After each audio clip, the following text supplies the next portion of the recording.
मध्ये आता पाहणार आहोत सकाळच्या महत्त्वाच्या 100 बातम्या वेगवान स्वरूपात सुरुवात करूया। शिवसेना आमदार आदित्य ठाकरेंच्या अध्यक्षतेखाली उबाठा गटाच्या युवा सेनेची कार्यकर्ता बैठक बोलावण्यात आली होती। आदित्य ठाकरेंनी युवा सेना पदाधिकाऱ्यांना संबोधित केलं। पदाधिकाऱ्यांना पुढील निवडणुकीसाठी सज्ज राहण्याचे आदेश दिले। एकनाथ खडसे यांनी गिरीश महाजनांवर निशाणा साधलाय। महाजनांना जळीस्थळी पाषाणी घरोदारी केवळ नाथाभाऊ दिसतात, त्यामुळे त्यांच्या वक्तव्यावर बोलणं मी टाळलं आहे आणि नाथाभाऊवर बोललं म्हणजे प्रसिद्धी मिळते म्हणून गिरीश महाजन माझ्यावर बोलतात, असं एकनाथ खडसे म्हटले।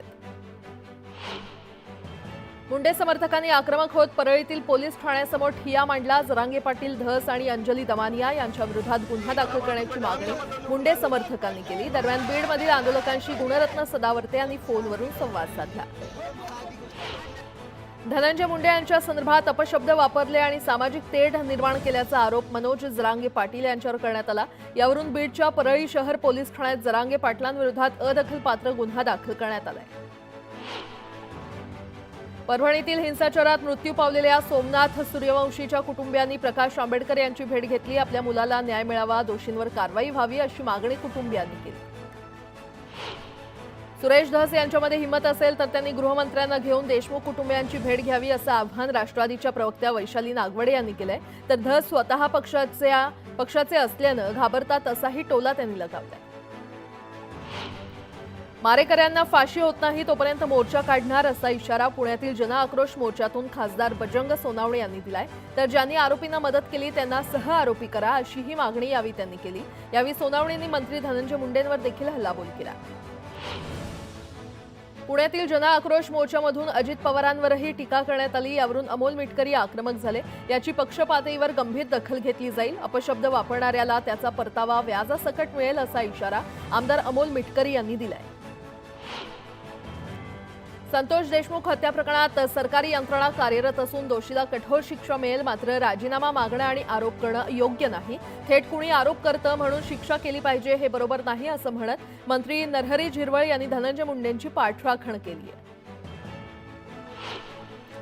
क्षेत्र कोणतंही असू दे, अगदी सामाजिक पातळीवर जाणं योग्य नाही। त्यांचे जे आरोप आहेत त्याबाबत तपासणी करून कारवाई केली जाईल अशी प्रतिक्रिया मंत्री दादा भुसे यांनी दिली आहे।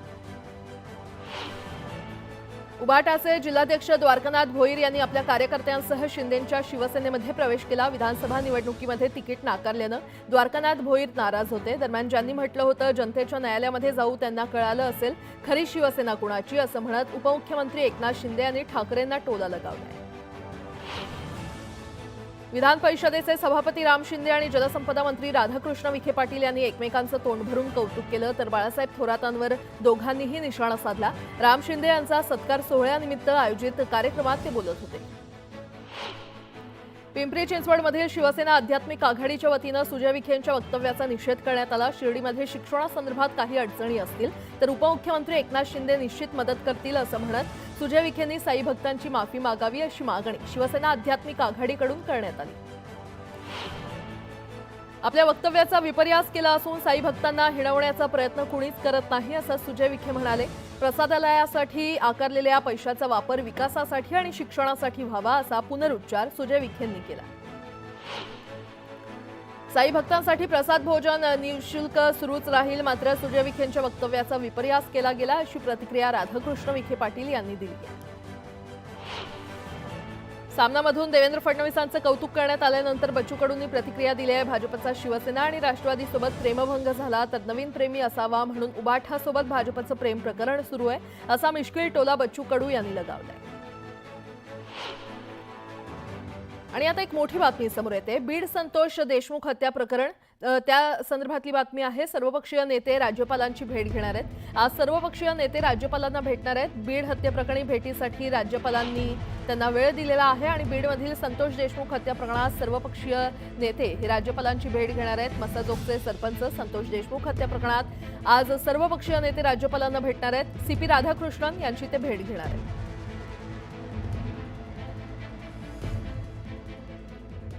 पुन्हा एकदा बातम्या पाहणार आहोत वेगवान स्वरूपात। अजित पवारांचा वाढदिवस असला की त्यांच्या घरची बारामती असल्यासारखे सगळीकडे फ्लेक्स लावतात। आता असं चालणार नाही असा दम देत वाढदिवसानिमित्त बॅनर लावण्यास अजित पवारांनी कार्यकर्त्यांना मनाई केली आहे। देशाला आर्थिक महासत्ता बनवण्यासाठी सर्वांना सोबत घेऊन पंतप्रधान मोदी प्रयत्न करतायत. 2030 पर्यंत भारताची आर्थिक व्यवस्था ही महासत्ता बनण्याच्या जवळ असेल असा विश्वास मुख्यमंत्री देवेंद्र फडणवीस यांनी व्यक्त केला आहे. पालघरमध्ये ठाकरे गटाला खिंडार पडलंय. पालघरच्या माजी नगराध्यक्षा प्रियंका पाटील, माजी नगरसेविका दीपा पामाळे, प्रवीण पाटील, विराज गडग, रवींद्र पाटील यांच्यासह शेकडो कार्यकर्त्यांनी शिवसेनेमध्ये प्रवेश केलाय. एकनाथ शिंदेंच्या उपस्थितीमध्ये हा पक्ष प्रवेश पार पडला. शरद पवार चिपळूणमधील कृषी प्रदर्शनाच्या कार्यक्रमावरून परत जात होते, मात्र त्यांचं हेलिकॉप्टर 2 वेळा टेक ऑफ घेऊन परत खाली उतरलं. ओव्हरलोड झाल्यामुळे हेलिकॉप्टर उडालं नसल्याची शक्यता आहे, कारण एका माणसाला उतरवल्यानंतर हेलिकॉप्टर सुखरूप उडालं. 2047च्या विकसित भारतासाठी भाजपचे सदस्य व्हा अशी मोहीम कांदिवली येथील बंदर पखाडी विलेज येथे राबवण्यात येणार आहे. केंद्रीय मंत्री पियुष गोयल यांच्या उपस्थितीमध्ये या अभियानाची सुरुवात झाली. जळगावच्या चोपडा शहरातील छत्रपती शिवाजी महाराज चौकात भाजपच्या सदस्य नोंदणीला प्रारंभ झाला. चोपडा विधानसभा संघात 10,000 सदस्य नोंदणी केली जाणार आहे. नालासोपारा पूर्वेकडे मोकळ्या जागेत उभ्या असणाऱ्या भंगार गाडीला भीषण आग लागली. या आगीमध्ये एक गाडी पूर्णपणे जळून खाक झाली आहे. गर्दुल्यांच्या वावरामुळे आगीच्या घटना घडत असल्याचं मत स्थानिकांनी व्यक्त केलंय. विकासक आणि बांधकाम व्यावसायिकांवर काहीशी जरब बसवणाऱ्या महारेराच्या स्वायत्ततेलाच आता धक्का लागण्याची शक्यता आहे. महारेराकडे नोंदणी आणि इतर बाबींपोटी जमा होणारे शुल्क राज्य सरकारकडे जमा करण्याची तरतूद नवीन गृहनिर्माण धोरणाच्या मसुद्यात करण्यात आली आहे आणि त्यामुळे महारेराचे शासनावरील आर्थिक अवलंबित्व वाढणार आहे. राजकीय पक्ष, कामगार संघटनांची स्मार्ट प्रीपेड वीज मीटर विरोधी ठाणे जिल्हा समिती आज अधीक्षक अभियंता महावितरण कंपनी कार्यालयावर मोर्चा काढणार आहे.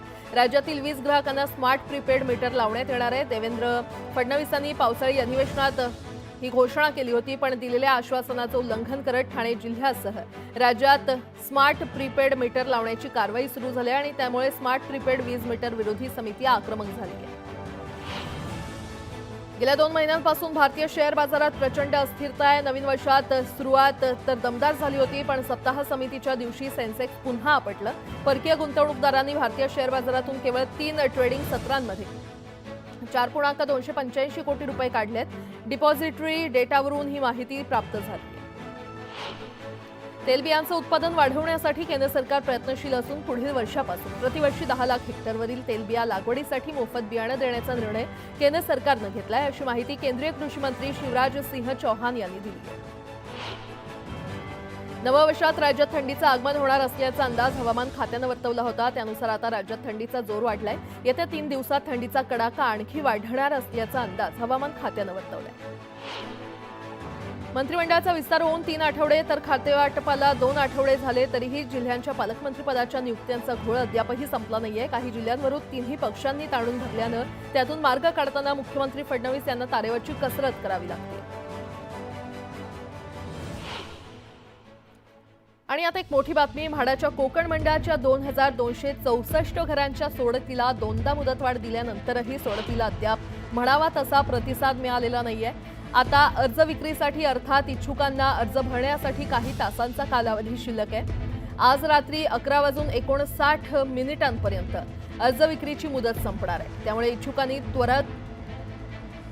त्वरित अर्ज सादर करावेत असं आवाहन कोकण मंडळाकडून करण्यात आलेलं आहे. शेवटच्या दिवसापर्यंत किती अर्ज दाखल होतात याकडे आता कोकण मंडळाचं लक्ष लागलं.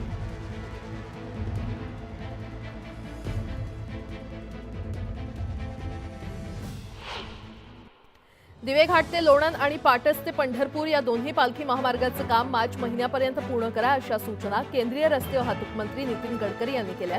कमी दरानं निविदा भरून कामं मिळवताना घेतलेल्या कामांचा दर्जाही चांगला ठेवा अशा शब्दात गडकरी यांनी भारतीय राष्ट्रीय महामार्ग प्राधिकरणाच्या अधिकाऱ्यांसह ठेकेदारांना सुनावलं. पुण्यातील श्री छत्रपती शिवाजी मार्केट यार्डातील घाऊक बाजारात 90 ते 100 ट्रक फळभाज्यांची आवक झाली. मार्केट यार्डातील घाऊक बाजारात आवक वाढल्यानं मटार, टोमॅटो, फ्लावर, कोबी आणि आलं या फळभाज्यांच्या दरात घट झाली आहे. अन्य फळभाज्यांचे दर मात्र स्थिर आहेत. पिंपरी चिंचवड शहरातील कचरा कुंड्या हटवल्यानंतर नागरिक मोकळ्या जागेवर कचरा टाकत असल्याचं निदर्शनास आलंय. त्यामुळे आरोग्य विभागानं 8 क्षेत्रीय कार्यालयातील 80 ठिकाणांची पाहणी करून तिथे लक्ष केंद्रित करण्याचा निर्णय घेतला. केंद्रातील तसंच राज्यातील सरकारनं स्थानिक स्वराज्य संस्थांच्या निवडणुका गेल्या 4 वर्षांपासून रखडवल्यात. त्यामुळे महाराष्ट्रातील स्थानिक स्वराज्य संस्थांच्या निवडणुका तात्काळ घेण्यात याव्यात अशी मागणी करत एका संस्थेनं सर्वोच्च न्यायालयामध्ये याचिका दाखल केली आहे. यावर लवकरच सुनावणी होण्याची शक्यता आहे. कोरोनानंतर मुलांच्या स्क्रीन टाईममध्ये वाढ झाली आहे. स्क्रीन टाईम वाढल्यानं डोळ्यांना त्रास होणं, मानसिक थकवा आणि जागरणं या सर्वांमुळे विद्यार्थ्यांची झोप कमी झाली आणि परिणामतः अभ्यासात विद्यार्थ्यांच्या एकाग्रतेवर परिणाम होतोय. तुरीच्या दरात सातत्यानं घसरण सुरूच असून तुरीचा 7,800 रुपयांवर बाजारभाव येऊन ठेपलाय. तुरीला कमीत कमी 6,800 रुपयांपासून 7,800 रुपयांपर्यंत दर मिळालाय. अहिल्यानगरमध्ये 30,000 क्विंटल तर पुणे जिल्ह्यामध्ये लोकल कांद्याची 20,000 क्विंटल आवक झाली आहे. कांद्याला कमीत कमी 1,700 रुपयांपासून 2,500 रुपयांपर्यंत दर मिळालाय. राज्यातील बाजार समितीमध्ये सोयाबीनची 143 क्विंटल इतकी आवक झाली आहे. सोयाबीनला 4,105 रुपये प्रति क्विंटल दर मिळाला तर बाजारात मक्याची 432 क्विंटल इतकी आवक झाली. गेल्या दीड महिन्यात 3,21,581 मेट्रिक टन ऊसाचं गाळप पूर्ण झालंय. ऊसाचे फड मोठ्या प्रमाणात शिल्लक असल्यानं यंदा कारखाने मार्च अखेरपर्यंत गाळप करण्याची शक्यता वर्तवण्यात येते. सावित्रीबाई फुले पुणे विद्यापीठानं आंदोलन सभा निदर्शनं आयोजित करण्यासाठी 8 दिवस आधी परवानगी घेण्याबाबत लागू केलेल्या नव्या नियमाला युवक काँग्रेसकडून मुंबई उच्च न्यायालयामध्ये आव्हान देण्यात आलंय. पूर्व परवानगी न घेता सभा, बैठका आणि कार्यक्रम घेतल्यास योग्य ती कायदेशीर कारवाई करण्यात येईल असं परिपत्रक नुकतंच प्रसिद्ध केलंय. टीएमटीच्या कंत्राटी कर्मचाऱ्यांनी पुकारलेल्या संपामुळे परिवहनाच्या उत्पन्नाला फटका बसलाय. त्यानंतर आलेल्या सलग सुट्ट्यांमुळे परिवहनचं उत्पन्न घटलंय आणि दररोज 3 ते 4 लाखांचा फटका बसलाय. अनधिकृत डेब्रिज टाकणाऱ्यांवर गुन्हे दाखल करणार असा सज्जड दम गणेश नाईक यांनी दिलाय. तर झाडांची कत्तल थांबली पाहिजे, जेवढी झाडं तोडली त्याच्या दुप्पट झाडं नाही लावली तर कठोर पावलं उचलली जातील असाही इशारा वनमंत्री गणेश नाईक यांनी दिलाय. पुण्यातून बेपत्ता झालेला आमदार रत्नाकर गुट्टेंचा नातू सुमित गुट्टे मनमाडमध्ये सापडलाय. दरम्यान मी मनमाडला कसा आलो, किती दिवसांपासून बाहेर आहे हे मला माहीत नाही, काहीच आठवत नाही अशी प्रतिक्रिया समीर गुट्टेनं दिली. वाहतूक नियमांचं उल्लंघन आणि मनमानीच्या वाढत्या तक्रारींच्या पार्श्वभूमीवर वडा आरटीओनं 5,425 रिक्षांची तपासणी केली आहे. त्यापैकी जवळपास 40% म्हणजेच 2,130 रिक्षांवर कारवाई केली आहे. म्हाडाच्या नाशिक मंडळाला 20% योजनेअंतर्गत खासगी विकासकांकडून घरं मिळत नसल्यानं म्हाडानं कठोर पावलं उचलण्यास सुरुवात केली आहे. परिणामी नाशिक मंडळाला सध्या 20% योजनेतील 555 घरं मिळाली असून आता त्यांच्या सोडतीची तयारी मंडळानं सुरू केली आहे. त्यानुसार आठवड्यात सोडतीची जाहिरात प्रसिद्ध केली जाणार आहे. मेथीच्या जुडीला 2 ते 3 रुपये असा कवडीमोल भाव मिळत असल्यानं वाहतुकीचाही खर्च निघत नाही आणि त्यामुळे हताश झालेल्या शेतकऱ्यांना मेथीच्या पिकात जनावरं सोडल्याचा प्रकार येवल्यात घडलाय. पुणे जिल्ह्यातील अवसरी बुद्रुक परिसरात बिबट्यांचा मुक्त वावर वाढतोय आणि त्यामुळे मुक्तपणे फिरणारे बिबटे निदर्शनास येत असल्यानं नागरिकांमध्ये दहशतीचं वातावरण आहे. मुंबई गोवा महामार्गावर मोठी वाहतूक कोंडी झाली आहे. माणगाव बाजारपेठ ते मुगवली फाट्यापर्यंत वाहनांच्या लांबच लांब रांगा लागल्या. जवळपास 4 किलोमीटरपर्यंत वाहनांच्या रांगा लागल्या असून कोकणातून मुंबईकडे येताना पर्यटकांना वाहतूक कोंडीचा फटका बसलाय. जिल्हा परिषदेच्या आरोग्य विभागानं बनावट औषधं दिल्याची बातमी सर्वात आधी न्यूज 18 लोकमतनं दाखवली होती. यानंतर मंत्री गुलाबराव पाटलांनी न्यूज 18 लोकमतच्या बातमीची दखल घेत जिल्हाधिकाऱ्यांना चौकशीचे निर्देश दिले. दरम्यान आता बनावट औषधांची एफडीएकडून तपासणी होणार आहे. उल्हासनगरच्या कॅम्प नंबर 4च्या महात्मा फुले नगरमध्ये काही टोळक्यांकडून मद्यधुंद अवस्थेमध्ये नागरिकांच्या घरावर गेल्या 2 आठवड्यांपासून दगडफेक करण्यात येते. दरम्यान या टोळक्याचा पोलिसांनी बंदोबस्त करावा अशी मागणी नागरिकांनी केली. जळगावच्या अमळनेरमधील प्रताप हायस्कूलच्या माजी मुख्याध्यापक प्रमोदिनी पाटील यांच्यावर गुन्हा दाखल करण्यात आला आहे. त्यांनी शासकीय योजनांचा लाभ घेण्यासाठी बोगस दिव्यांग प्रमाणपत्र काढलं होतं. आता एक मोठी बातमी. एका जाहीर कार्यक्रमात बोलताना शिवसेना आमदार संजय गायकवाड यांची जीभ घसरली आहे. कमी मतांनी विजयी झाल्यानं खंत व्यक्त करताना त्यांनी मतदारांबद्दल आक्षेपार्ह शब्द वापरले. तुम्ही मला एक मत देऊ शकत नाही, तुम्हाला फक्त दारू मटण पाहिजे असं बोलताना त्यांनी मतदारांबद्दल आक्षेपार्ह शब्द वापरले.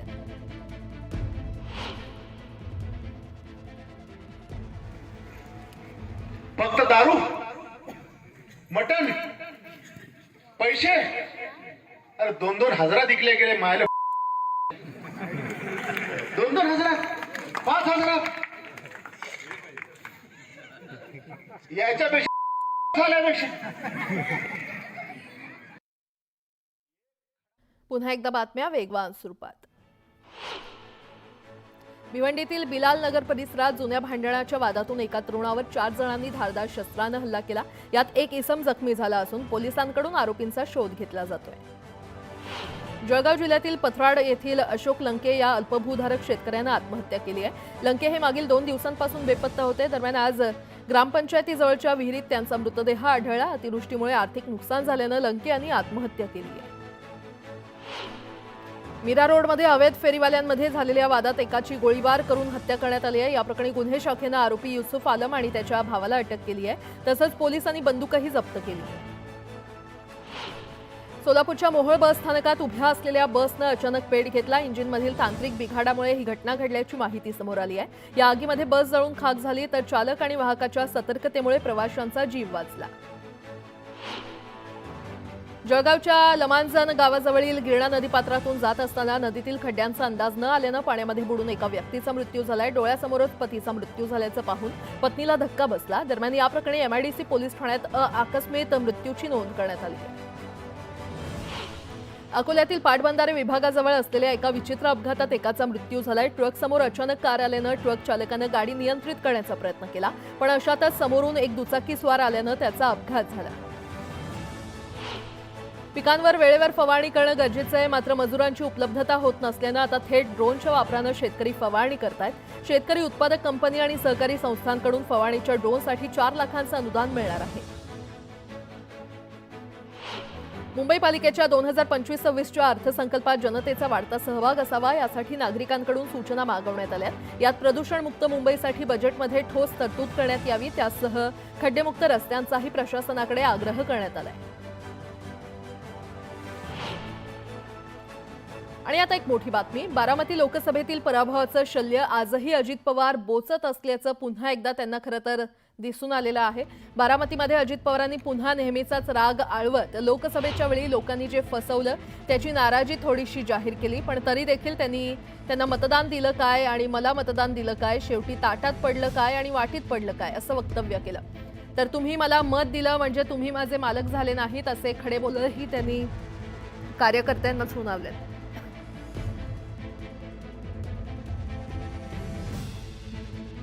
वकील, तुम्हाला अभिमान वाटेल की खरं सांगितलं बटन दाबायला पाहिजे होतं.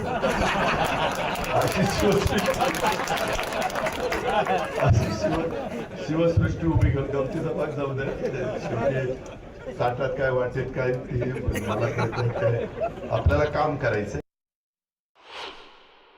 द्यायला लाव, संपलं. त्याच्यावर काळजी करू नका. हे अरे तुम्ही मतं दिली म्हणजे माझे मालक नाही झाला का? सालगडी काय मला